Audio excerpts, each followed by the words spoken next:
When I got home from work today, there was a package from Amazon, and the better half had ordered some equipment for knitting, in which she informs me that they are used to stretch out your yarn for blocking, some sort of yarn type deal, knitting contraption. Anyway, she got to opening these things, which I shall show you right here. They are 32 inches long, and they are from a well-known distributor of said yarn. This is a blocking wire, and the astute among us may recognize this as something else, which I did quite quickly.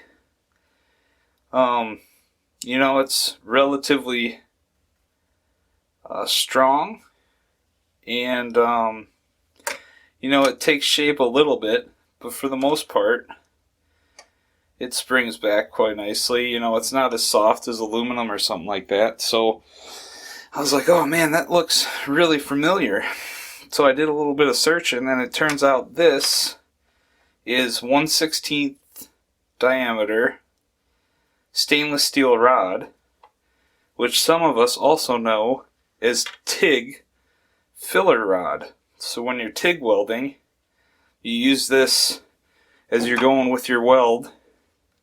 You use this to add more material between the two pieces of metal you're trying to bind together.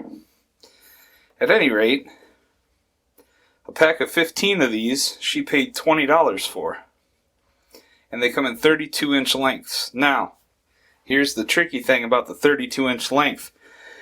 You can get the filler rod, which is stainless steel filler rod, because she informed me that these need to be used when water is introduced to the yarn. And somebody in the comments, I'm sure, will tell me why water is important. I think it's because of the shrinkage of the yarn.